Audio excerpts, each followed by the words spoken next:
The following program is being brought to you on the Voice America Variety Channel. For more information about our network and to check our additional show hosts and topics of interest, please visit voiceamericavariety.com. The Voice America Talk Radio Network is the worldwide leader in live Internet talk radio.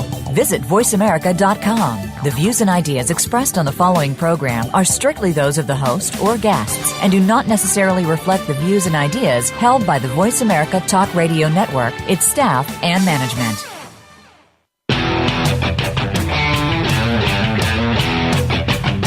Your new or existing home is one of your most important assets, yet too many people rely on sites, shows, and tips from people who are not in the real estate business when making important decisions. It's time to get real and trust a professional.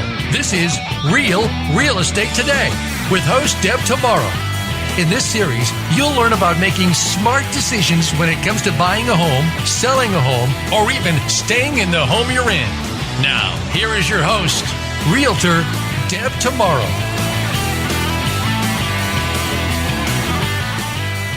There we go, background music. I was going to say. I'm telling you what, hey, this is your host, Deb Tomaro. I'm just going to start talking because that's kind of the mood I'm in. But starting these shows is always so stressful to me. Yes. Like once we get going, but like literally the first, like trying to like make sure all the connections are working. But I think part of that is that like, post-traumatic because of our first show. Possibly. Do you remember that? Possibly. I mean, we still had 35 seconds to spare today. So that was ample time. Yeah, right. 38 episodes later, the first show is still scarred. And that's totally not the network at all. That was totally on our end, I think. But it strikes a chord and it makes my stomach do flips and jumps. It's the only time I get nervous. Absolutely. And then once we're rocking and rolling, we're rocking and rolling. So the voice you hear on the other side is the lovely Miss Karen Rastel, best damn lender in the state of Indiana. Hello. Hello. So it's snowing. It's totally snowing today in Bloomington. Yeah. Yes. Crazy. All day. Yeah. Steady. No, Urus left the house because he has to do, like he has snowplow contracts and things like that. And so he left the house about 5:30 this morning and just kind of sitting and waiting. Yeah. And I was showing house to another friend of ours who does some plowing or has crews out doing plowing. And they had been sitting in the parking lot of Sam's Club for 3 hours, starting at 5:30 this morning. And I talked to him about 8:30. And he said, we're just sitting there waiting for the manager to tell us what he wants us to do because it was like it's icy and then it's raining and then it's snowing and whatever.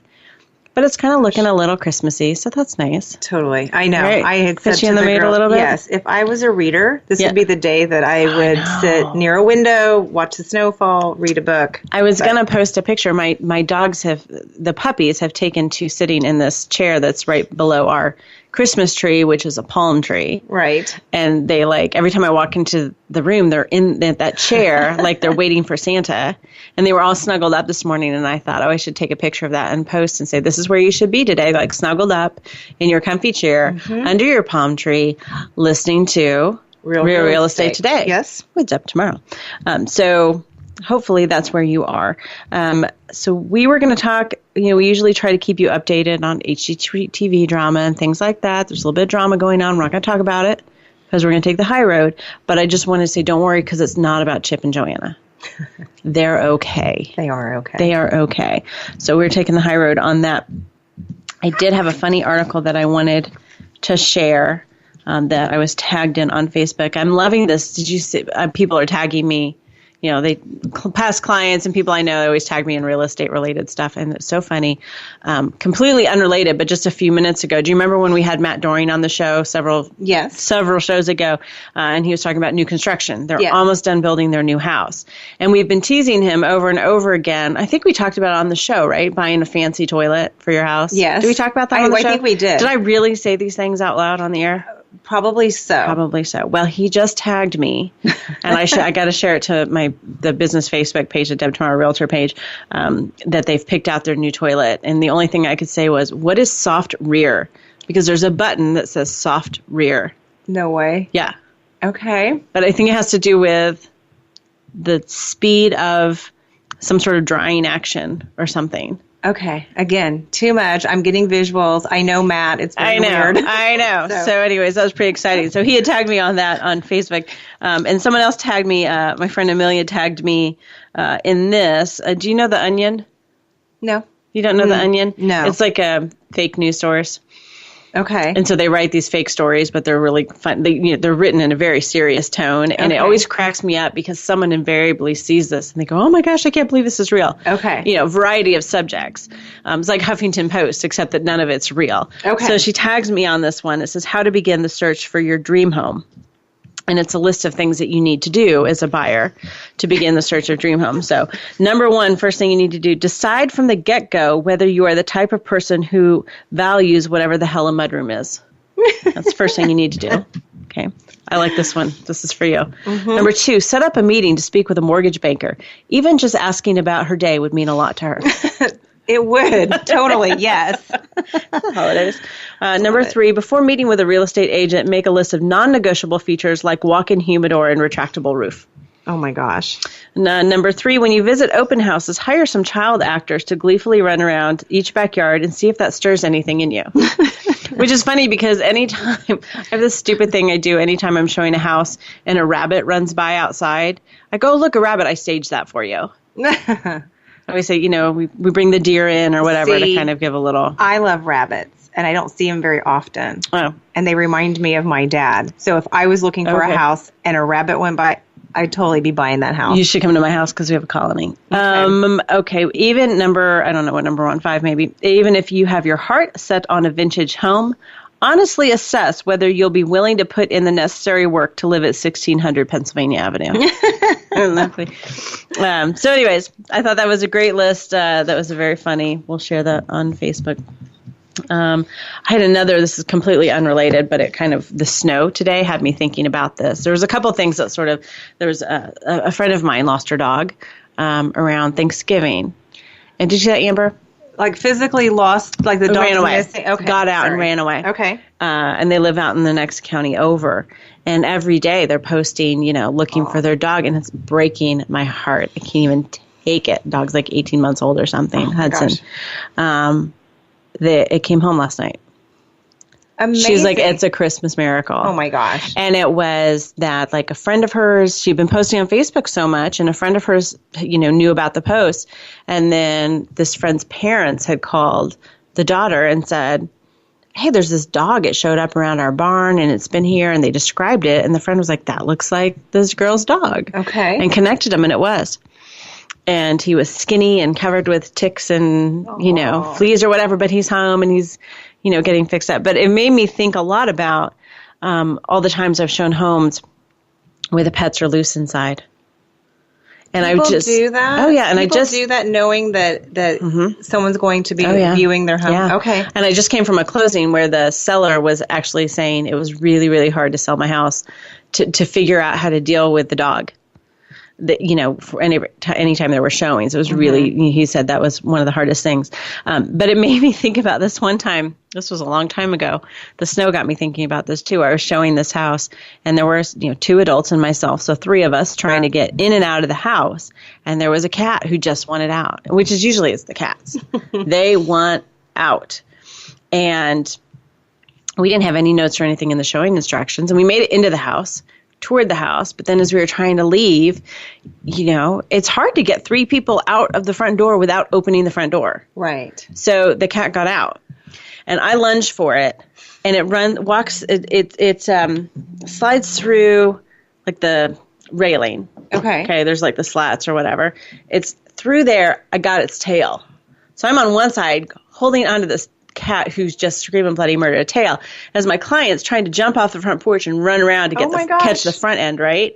Didn't make it. Slides out, goes running off towards Walnut Street, which is the main north-south thoroughfare, which is like a block away, through town. Snow everywhere. I'm in like heels, like we're running through the snow trying to catch this damn cat. Oh my gosh. I'm not really a cat person, so I was like, oh, are you kidding me? And I'm calling the listing agent, and just like a complete panic, like, oh my gosh, this cat and ran away, and I'm just like devastated or whatever. And she's like, oh, it's fine. The cat can go in or out. That would have been nice I'm to know like, prior to going in. I just lost 10 years off my life. Could you have told me that up front? So helpful hint for anyone who is selling a house with a pet, try to contain them. Try to remove them if you can, which I know isn't always a case. And if you've got cats or something like that and they can go in or outside, please tell us that. Because that saves a lot. I remember when I was trying to sell my house, and I had 2 dogs at the time, and luckily it was summertime. I would take them, if I was home, I would take them, and I would go and sit in the neighbor's backyard and pretend like I lived there. No way. Yep. And just be like I'm hanging out in the backyard, because in that way I could see if people, when they left, then I knew I could go home. And because what I see all the time, it's hysterical, is I'll see if I'm showing one of my listings, I see my clients circling the block with the dogs in the car and all the dogs are barking and whatever. And they're just circling the block, like waiting for us to leave kind of thing. It's pretty funny. So anyways, we should do an episode on selling a house with pets and things you should know. But I got distracted. I don't have any pets, so I think that would be, I would find it totally interesting. So anyways. So we've been talking the past couple of shows about credit, and it's such a huge and such an important topic. We're going to keep talking about it today, but I promise this will be the last for a while. Anyways, about credit. So I hope you'll listen today, and I hope you'll download the last 2 shows on iTunes if you haven't listened to them, and listen to all 3 because there's some really, really important stuff in there. So the last show we talked about what specifically goes into figuring your credit score. I tried to do this from memory. I was writing my notes and I got one wrong. So do we all remember this? I should quiz everyone. So 35% of your score typically goes for your payment history, on-time payments, late payments. 30% of your score is your debt utilization, or as Karen calls it, your proportion of balances to your credit limit. There you go. So how much credit do you have and how much of that are you using? 15% of your credit score goes towards the length of credit history. Can't do anything about that. It is what it is. 10% of your credit score is your mix of debt, how many mortgages versus card payments versus credit cards, things like that. And then 10% of your credit score is recent inquiries and new credit. I was watching this little instructional video. I think it was one of the credit bureau websites. And they were doing this man on the street and asking people if they knew what a hard inquiry meant. Because they were talking about, does that, impact your credit score and that kind of thing. Mm-hmm. And one guy goes, hard inquiry. Is that a tough question? It just reminds me of those late shows where they go out there and they're going to pull. And then we all feel really bad about ourselves. So. Well, today we're going to talk about credit counseling and credit repair, and what do you do if your credit's a mess kind of thing. The past couple of episodes, we've talked about that there's not really a concrete place or a person to turn to when you have credit issues. There's not a credit therapist or credit doctor. I think a credit chiropractor to straighten things out. Yes, that's a good one. Mm-hmm. There you go. So my best suggestion has been, and will continue to be, doing your own research and not taking the easy answer or the first answer that comes up. We talked a little bit about trusting what the 3 credit bureaus are telling you in terms of, how long it takes you to repair things and how do you get things off your credit report and that sort of thing. Another resource, as I started to think about it, is the CFPB. Karen, what does that stand for? Like the real term? No. Oh. What do you think it stands for? Oh. The easiest way when they were first established is that lenders and the like would call it the chocolate fudge peanut butter. CFPB, chocolate fudge peanut butter. It is actually the Consumer Financial Protection Bureau, and they were chartered about 5 or 6 years ago, sort of in response to it was authorized by the Dodd-Frank Wall Street reform, which was in response to all of the financial crisis in 2007, 2008, and according to Wikipedia, the subsequent Great Recession. I guess we're calling it the Great Recession now. And its mission is to make consumer financial markets work for the consumers, responsible providers, and the economy as a whole. So they protect consumers from unfair, deceptive, or abusive practices. They take action against companies that break the law. They arm people with information, steps, and tools that they need to make smart financial decisions. So I started noodling around on their website, and boy, there is a lot of information there. So I think that as much as you trust the government, that is another great resource. We're going to talk a little bit more about the information that is on that website when we come back from break. So stick around. You're listening to Real Real Estate Today, your home for smart real estate.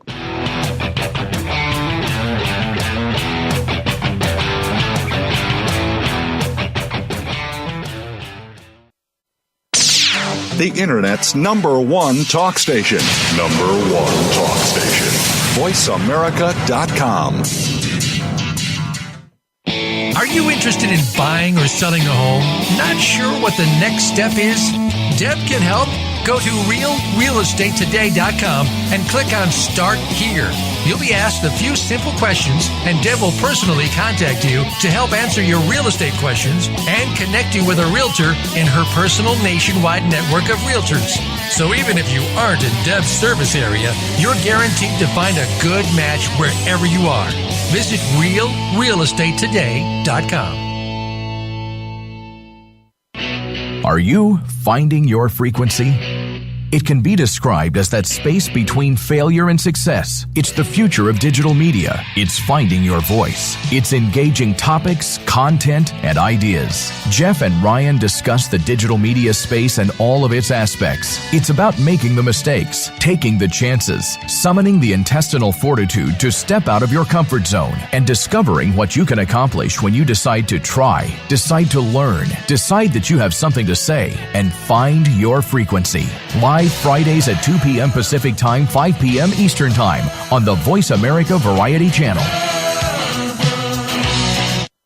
You count. Tune into Inner Revolutionary Radio and join the spontaneous wave of people all over the planet who, like you, are changing our world from the inside out. Follow the movement. Meet guests who are shaking things up. Call in and gain insights and courage to empower your own voice. Large or small, your part counts. So join us. Co-hosted by Beth Green and James Maynard, Inner Revolutionary Radio airs live every Thursday at 3 p.m. Pacific Time, 6 p.m. Eastern on the Voice America Variety Channel. Streaming live. The leader in Internet talk radio. VoiceAmerica.com.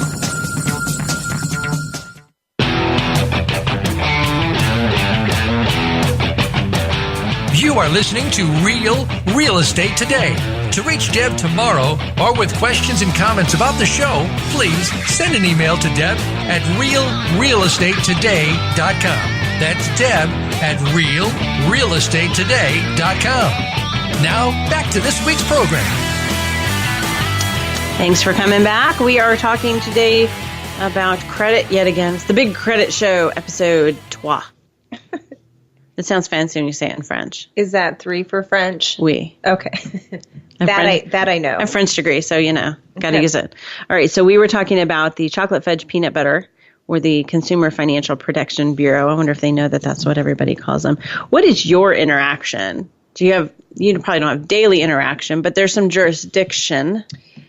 They, if someone wants to file a complaint, like in my world, against the mortgage originator or the company, that's who they would do it with. That's one of the places that they can, as well as the other governing body. Sometimes it's the OTC, the FDIC. It just depends on who oversees your mortgage banker or that bank or credit union. So, but I know you're going to talk about it.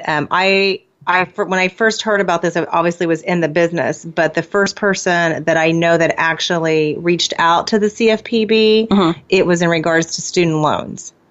So they offer more than just, in my world, I think, okay, if you feel like gypped by your mortgage lender, your appraiser, whatever, you can go that route. But this can be for credit cards. They can provide resources for student loans. Yeah. Any other type of financing. Yeah. Period. So the CFPB has jurisdiction that includes banks, credit unions, security firms, payday lenders, mortgage servicing operations, foreclosure relief services, debt collectors, and other financial companies operating in the United States. So they do have a pretty wide-reaching.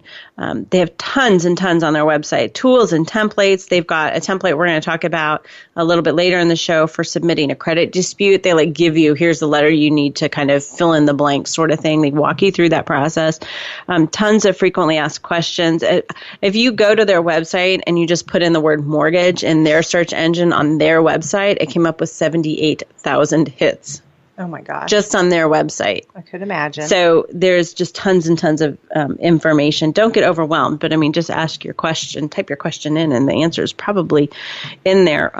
Like you said, one of the great things they do is it's a central place that helps you if you've got a complaint or you need help. It's a way for consumers to be heard by the financial companies. It's almost like here, I don't know what it is anymore because I don't watch the local news because it's depressing, but it used to be call 6 for help. Yeah. You know, like the local TV station, they Yes. all have the whatever. It's almost like that. Like you can not call, but you log on online for the chocolate fudge peanut butter and they will help you get an answer. Yeah, I don't know what their response time is. I have to answer that. Okay, I was going to say, but they will reach out. If Yes. you submit a request, they will reach out to you and or whoever you are complaining about, for example. In most cases, responses and cases are settled in 15 days. Yeah, they don't mess around. They do not mess around. You do not want to be on the receiving end of that complaint if you're a financial institution. In the time that they have been around, when did I say 5 or 6 years? I think it was 2011 that they were chartered, maybe July of 2011. So 5.5 years, almost 700,000 complaints have been forwarded to financial institutions. And 97% of those, they were able to get responses to the consumer, which is pretty impressive. At least explanations. I mean, a lot of times it's explanations. A lot of times it's just, a misunderstanding. I have an example of that. And, think about it. It could be really hard and be really time consuming for you as a consumer to try and get a response on your own. So that's great. The other thing that I think is really cool about this complaint service, and I usually wouldn't be like, yay, complaints, but is that it provides insight into the problems that people are experiencing. And I think they really take that seriously and kind of, if they see trends, then they're able to kind of address that. So really, in this case, making a complaint helps make the world a better place. Yeah, and a lot of those are out there for public view. Yeah.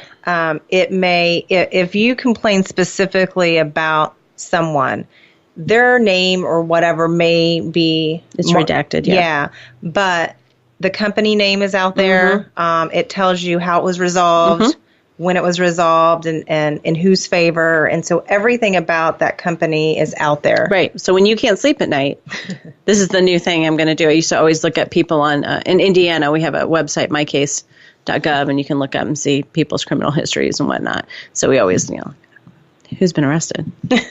When you can't sleep at night, that's what you do. Everybody does it here in Indiana. But now I can look companies up on the CFPB website, which I did.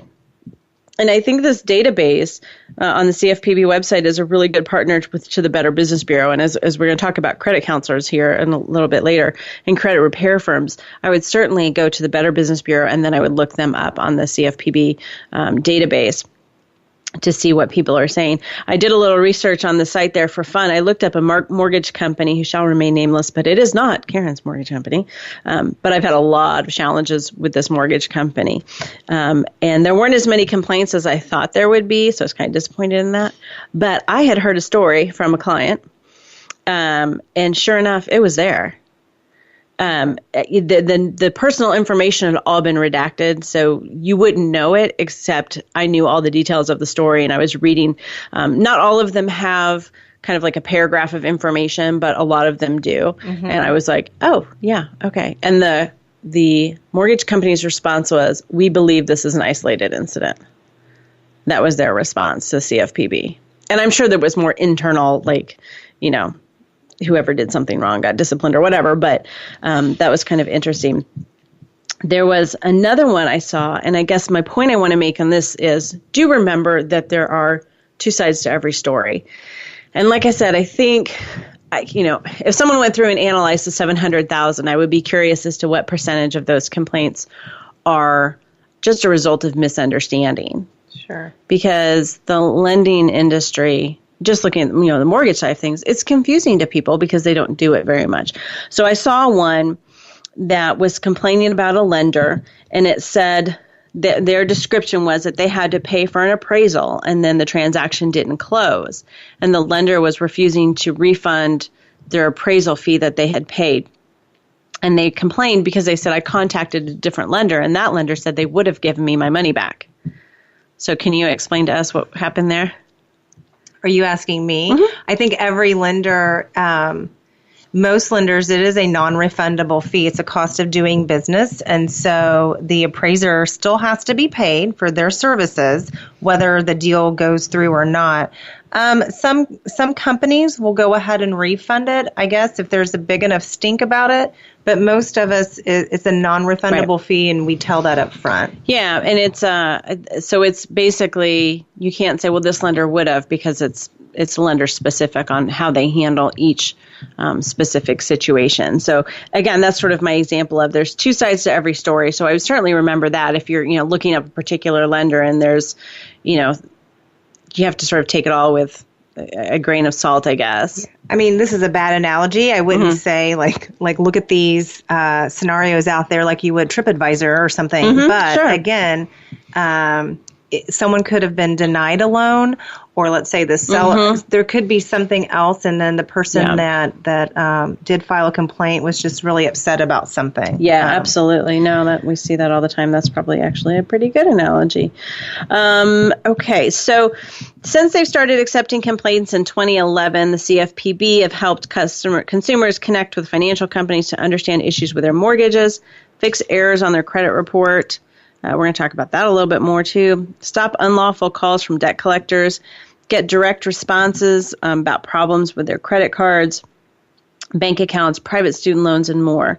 So I just want to encourage you to check out that. Oh, there was one other I had to share because it was just cracking me up. There was another complaint and said, Synchrony Bank, I don't know where that is, informed Lowe's and Belk's, which is a department store, and such credit card company that I was deceased. They had them close my accounts and ability to pay online. I am very much alive. That was the paragraph of the description of the issue. And so this person had to sort of jump through a lot of hoops, and the CFPB helped them jump through hoops to get their credit opened back up again.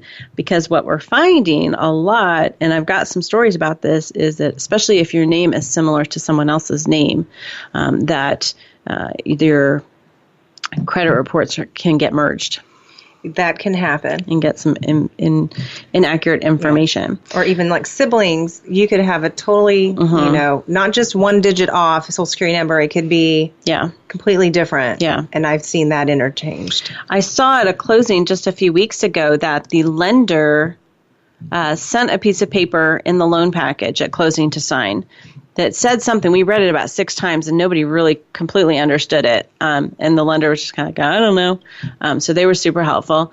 It was the same lender that I looked up to see what complaints they had. But anyways, if you message me on Facebook, I'll tell you who they are. But it was a piece of paper that basically said, we noticed some discrepancies on your credit report with an incorrect Social Security number or something like that. And like they had noticed it a while ago, and my buyer was like, wouldn't it be nice if they told me they thought that maybe I was having some credit fraud issues or something like that? But there's 3 of them with the same name. Like he's a junior, and then he has a son, and he has a dad, and they all have the exact same name.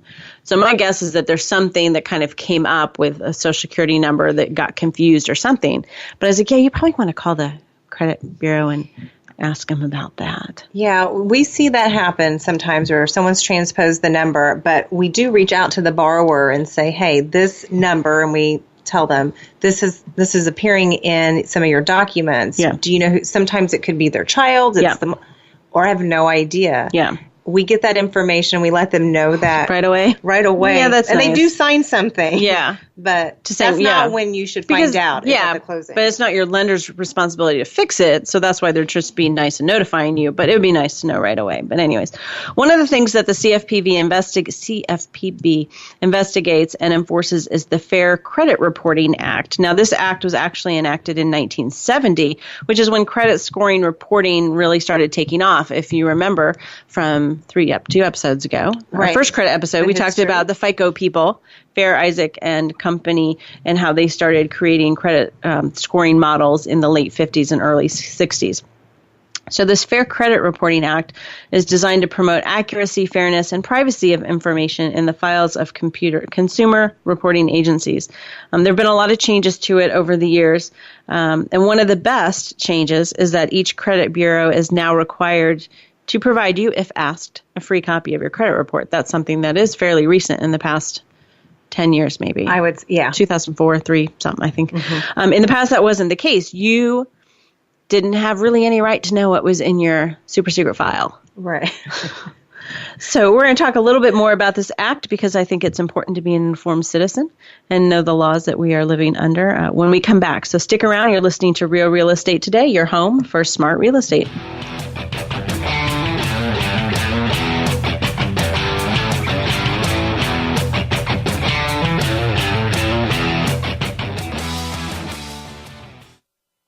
Streaming live, the leader in Internet talk radio, VoiceAmerica.com.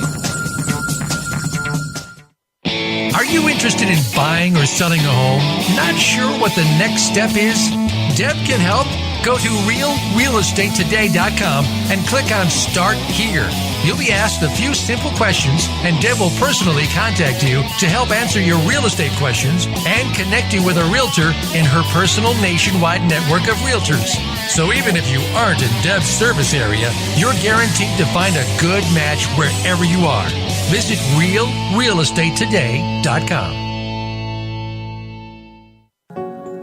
In the spirit of Have Couch Will Travel, Dr. Carol Lieberman creates a haven of sanity in an increasingly insane world. Each day we are bombarded with news of events that have never crossed our wildest nightmares. Society is spiraling out of control and everyone is reeling from it. But now there's an answer. The best way to keep sane in this insane world is to tune in to Dr. Carol's Couch on Voice America. Dr. Carol, a certified media psychiatrist, will broadcast live from her Beverly Hills office every Tuesday at 1 p.m. Pacific Time. Call or log in and get help with whatever is sending you reeling, whenever you need a soothing voice to calm and advise you. That's Dr. Carol's Couch every Tuesday at 1 p.m. Pacific Time here on America's Voice, VoiceAmerica.com. Tune in to The Patricia Raskin Show on VoiceAmerica.com every Monday at 2 p.m. Eastern Time and 11 a.m. Pacific Time. This is the program that helps you turn obstacles into opportunities, challenges into solutions, and find answers to tough questions with the award-winning powerhouse voice of radio, Patricia Raskin. So tune in and call in to The Patricia Raskin Show, Mondays at 2 p.m. Eastern Time and 11 a.m. Pacific Time, right here on the Voice America Variety Channel. The Internet's #1 talk station. #1 talk station. VoiceAmerica.com.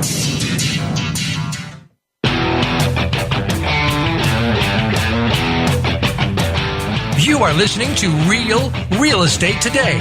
To reach Deb Tomaro or with questions and comments about the show, please send an email to Deb at realrealestatetoday.com. That's Deb at realrealestatetoday.com. Now, back to this week's program. Hey, we're back. Sorry. We were giggling during the break. Okay, back to serious things. The law. Protecting yourself. This is not the stuff you're taught in high school. No, you don't want to end up on a creek You're without right. your canoe, right? Up a creek without a canoe or something. Okay, so we were talking about the Fair Credit Reporting Act and the things that, here's a summary of your rights under this act. This should be one of those Schoolhouse Rock. Like I'm just a bill on Capitol Hill. Yes. We should make one for the Fair Credit Reporting Act. It'd be really good. Okay. Number 1, you must be told if the information in the file has been used against you. Karen talks about this a lot. That's your adverse action. That is your adverse action. So if you get denied for a loan, you have to, does it have to be in writing, like a letter that has to be sent to you? Yes. Okay, so you have to have a letter sent to you by the Creditor, the person who denied you. Yes. Explaining why. Correct. And it has to, there's different things that the letter has to contain, but most specifically, you have to have the reasons listed. Number 2, you have the right to know what is in your file, which is the free annual credit report. Is that our favorite website? Yes. Freeannualcreditreport.com. CFPB also, not that, I'm all for the CFPB, but if you go to their website, it talks about how do I get my own credit report. They also say the same one that I Okay. And remember, you get one free one every 12 months. 12 months, but that's from each credit bureau. So you're best off pulling one every 4 months from one credit bureau. Correct. Is what we think. You have the right to ask for a credit score, but the companies have the right to charge you for that, to do that math for you. You have the right to dispute incomplete or inaccurate information. We're going to talk about that more. But the credit bureaus must investigate your dispute unless it's frivolous. So if you're disputing something every single day, at some point they're going to call you frivolous. But they have to investigate, and you'll hear what happens if they don't investigate. Consumer reporting agents must correct or delete inaccurate, incomplete, or unverifiable information. Number 6, consumer reporting agencies may not report outdated negative information. Usually that's 7 years, or if it's a bankruptcy, it stays on your report for 10 years. But once you're past that time period, that needs to be off your credit report. Access to your file is limited. That is your right, which means that only people with a valid need. How would you explain that, Karen? The easiest way to explain it is that just because I have access to pull people's credit, I just can't randomly pull up like my neighbor, or if I happen to have... If you can't sleep at night, you're not laying in bed pulling up people's credit reports. You have to have a legitimate reason for actually pulling and reviewing someone's credit. And along the lines with that, if you have the right to, must give consent for reports to be provided to employers, so that can't just be done. And this is one of my favorites. We actually posted this on Facebook a few months ago, and it got shared quite a bit, so we'll have to put it back out there. But it says you may limit pre-screened offers of credit and insurance you get based on information in your credit report by calling 1-888-5-OPT-OUT, O-P-T-O-U-T, 5-OPT-OUT, and that is a right that you have under that as well. So those are your rights. Stand up for them. Let's talk about credit counseling. So now we've talked about kind of what your rights are and how to educate yourself. But and I know Karen and I maybe see a little bit differently on credit counseling. I think that there are 2 types of credit counseling. This is when your credit is not doing well. What are you laughing about, my notes? I just saw your There's first... an explanation. Okay. I know I have weird analogies sometimes. Wait for it. When your credit is in the shitter and you need to fix it, there are different things you can do. Some of it is things you can do yourself. And some of it, sometimes people need help. So there's credit counseling. There's also credit repair, which I think is shady. So I think there's the shady and the non-shady, or less shady. I read a book once about Saturday Night Live. This is where my analogy is coming from. And Jim Belushi, who obviously died of a drug overdose, but he would go through phases where he wouldn't do drugs. But the reason he wasn't doing drugs was because he basically paid someone to be his willpower and his conscience. He paid someone to be next to him every hour of every day and not let him snort cocaine. Okay. So sometimes, so sometimes you have to pay someone to do what you maybe could do on your own, but you maybe aren't quite disciplined enough to do it. Okay. So that's where I'm coming from on the credit counseling. And I always recommend, I like to recommend thinking this through and at least talking to a credit counselor before you consider bankruptcy. I feel like bankruptcy should really be a last resort. That's personal opinion. I think that changing your name and fleeing to Costa Rica is maybe a last resort too.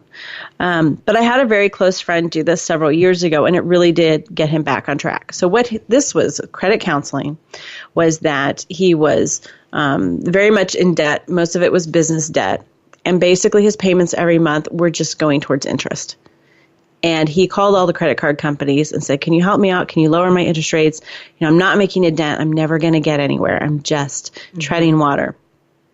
And according to him, he said they all said no. He tried multiple times. Certainly, you may have better luck. And I think that should always be your first stop. Contact your credit card companies and see if they can work with you on that, because they really do want to get paid for sure. But it didn't work, and so he found a credit counseling organization, and it's a not-for-profit organization, which does not mean that you don't pay. But because they still have to collect some money in order to keep your doors open. Is that the type of company that they contacted all the creditors on his behalf, and then like maybe either renegotiated the rate for him? And okay, yeah. So here's the thing. These credit counseling companies, I'm trying to figure out the best way to explain it. They have relationships with a lot of the big creditors. And so the big creditors feel like, okay, I have a pretty good chance of getting paid if these people are working through this credit counselor. And the big creditors will even pay a little bit to the credit counselor. That's how they keep the doors open. I know it feels shady, but it's a nonprofit. They have to pay their employees and their overhead. They're not hosting big gala banquet dinners to fundraise or ringing a bell outside the department stores, Well, I personally have not dealt with a credit counseling or a credit repair company. I just know how it reflects or reports back on a credit report. Mm-hmm. And so when I'm reviewing something, and I know we haven't talked about credit repair, but when a lender looks at those, chances are they're kind of lumped in the same bucket as far as how they report. The lender's going to ask, well, what happened that got you, like in your friend's case, right? And what's changed. And what's changed, or if they're still in a credit counseling right.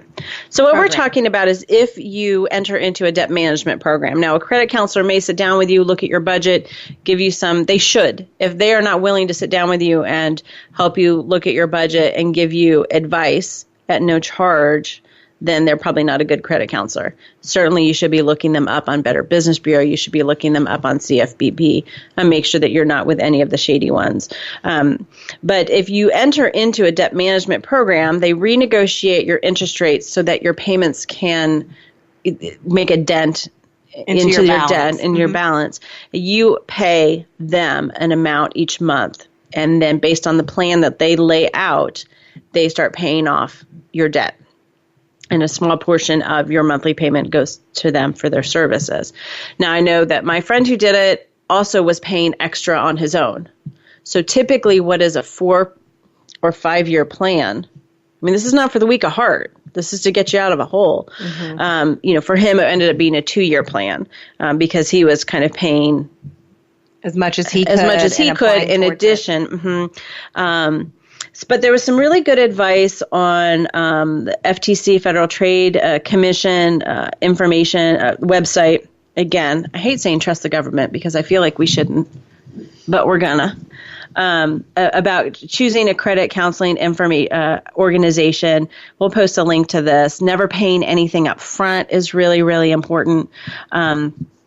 Checking them out on the State Attorney General website as well as the other websites that we've talked about. I'm going through my notes here. And there's a kind of a list of questions, but they say, how will enrolling in a debt management plan affect your credit? It is going to be on your credit report. But whether you need to have that conversation with the credit counselors as to whether it impacts your score or not. Because some creditors will, if you're making those payments, they'll show that you're current. Mm-hmm. And some will not. And if they don't show that you're current, then that's going to impact your credit score. But if they're reporting that you're current, then you're okay, and it's not going to have as big of an impact. But certainly, having to explain this is better than having a bankruptcy where you can't basically do anything for 7 years.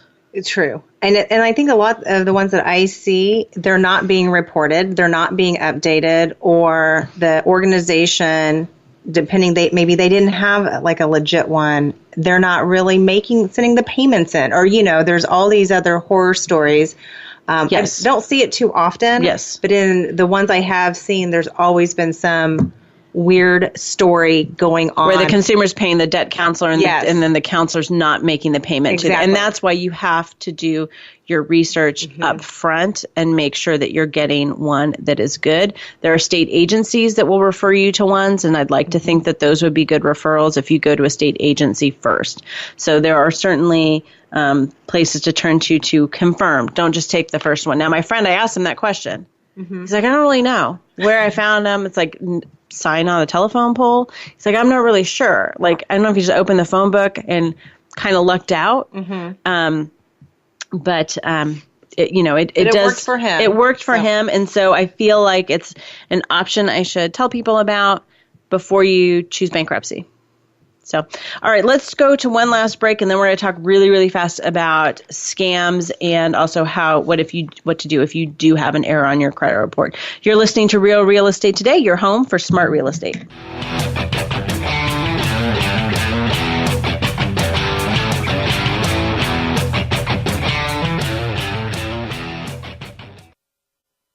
Stimulating talk. It gets those synapses in the brain firing really fast. All the time. The #1 Internet talk station where your opinion counts. VoiceAmerica.com.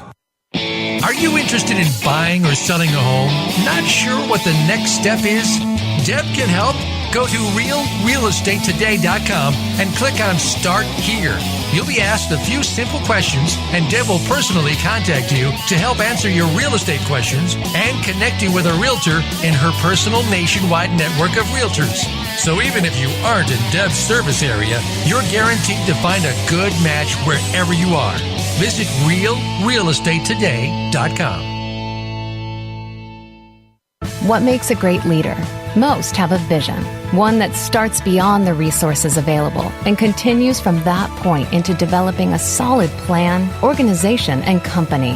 Leadership issues are discussed each week on Voltcast, Illuminating Leadership with host Jeff Smith. Jeff has years of experience as a leader and executive coach, and his guests will bring you information that can help a team of any size. Listen every Tuesday at 1 p.m. Eastern Time, 10 a.m. Pacific on Voice America Variety. Why do some people seemingly make the same mistakes when it comes to love and relationships? What is the best way to find love? Make a visit each week to Destination Love. Host Shelley Pumphrey will bring what you need to know to find love. No, it's not about the next fad, dating site tips, scoring the first date, or looking your best. Rather, it's empowerment, knowing that your authentic self works best and the science behind finding love. Destination Love is live Wednesdays at 9 a.m. Pacific, noon Eastern on Voice America Variety. Streaming live. The leader in Internet talk radio. VoiceAmerica.com.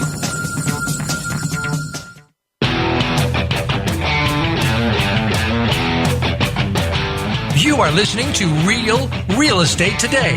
To reach Deb Tomaro or with questions and comments about the show, please send an email to Deb at realrealestatetoday.com. That's Deb at realrealestatetoday.com. Now, back to this week's program. Thanks for coming back. We are in our final segment where we talk really, really fast to get the rest of the half of show done that I want covered. So we've been talking about credit repair, credit counseling, debt management plans, all kinds of stuff. So, I know a debt management plan sounds like it's a lot of work and it takes a lot of patience. It could take several years to get out of your hole. And who has that kind of time, right? Why not just call one of these credit repair companies that say they can fix your credit in 30 days? We're going to talk about that briefly. But I do want to say there are legitimate errors on your credit report. So I want to talk about this first because I want to make sure we get this in. So here's a story of a poor lady who ended up getting, I think it was $1.8 million awarded to her.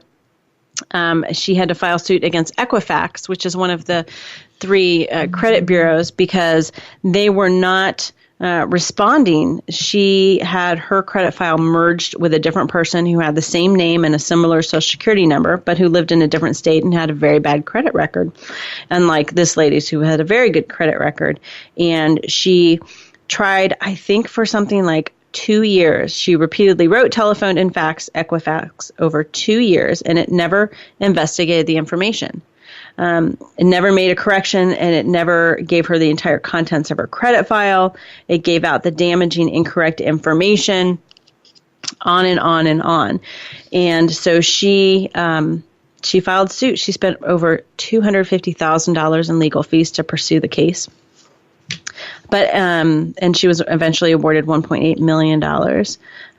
In reality, Equifax has about $1 billion in annual revenue, so 1.8, not that much. But I'm just wondering, in that 2-year period, if she needed to apply for a job or anything, it would have been. No, there wasn't, and I didn't read out the whole story, but there were things about, like, she was supposed to co-sign to help a disabled brother get a vehicle, and she couldn't, and, on and on and on, things like that. There's another story of a kid whose credit report showed a bankruptcy that would have happened when he was 16. He discovered it when he was 18 and went to buy, like, his first car. Again, same name, different person. He was able to get 2 credit bureaus to fix it, but the third one he never could. and he just didn't do anything about it, which was kind of shocking to me. I wanted to shake him by the shoulders a little bit. He just kind of dealt with it until he was 26 and the bankruptcy fell off his report. But in the meantime, he bought a car and had a loan interest rate of 25%. Oh my gosh. Really? Wow. I would be doing something about it. Anyways, you can legitimately dispute an error if there is a legitimate error on your credit report. The CFPB is a great resource to tell you exactly how to do that. The Federal Trade Commission discovered that there are about 1 in 4 Americans have at least one significant error on their credit report. There are account-related errors like late payments or that you didn't have, or having a credit card or loan listed that doesn't belong to you, an account that's closed by you, but it's listed as it's closed by the provider. I had one where I had a mortgage that was never closed out on my credit report, even though I sold the house and it was paid off, but it still was showing. And so I always had to explain that when I went to get mortgages. They were like, we need you to prove to us you don't own this house. I'm like, how do I prove I don't own something? I didn't have any of the sale documentation or anything, but whatever.